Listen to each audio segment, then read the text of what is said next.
Artis Raffi Ahmad sebelumnya menjadi sorotan publik setelah beredar kabar bahwa ia akan diangkat menjadi staf khusus di bawah kepemimpinan Presiden Prabowo Subianto dan Wakil Presiden Gibran Rakabuming Raka.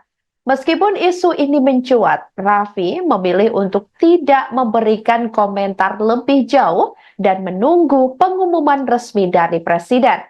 Saat ditemui di kawasan Tendean, Jakarta Selatan pada Senin 21 Oktober 2024, Raffi tak berkomentar banyak. Pernyataan ini menunjukkan sikap hormat Raffi terhadap otoritas presiden dan pentingnya pengumuman yang dilakukan secara resmi. Raffi juga menjelaskan ketidakhadirannya dalam pengumuman Kabinet Merah Putih.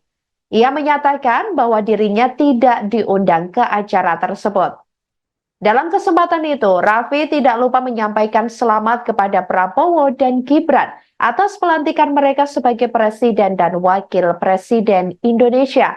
Ia berharap agar pemerintahan yang baru dapat menjalankan tugasnya dengan baik dan mendapatkan ridho dari Tuhan Yang Maha Esa. Ucapan selamat yang sama juga disampaikan oleh Raffi kepada anggota Kabinet Merah Putih yang baru saja diumumkan. Ia menegaskan dukungannya terhadap langkah-langkah pemerintahan yang baru. Sebelumnya, Raffi Ahmad sempat terlihat di kediaman Prabowo Subianto di Kertanegara 4, Jakarta Selatan pada Selasa 15 Oktober 2024 lalu. Hal itu menambah spekulasi terkait keterlibatannya dalam dunia politik. Meski demikian, Raffi tetap menjaga sikapnya untuk tidak berkomentar terlalu jauh hingga ada kepastian resmi mengenai posisinya.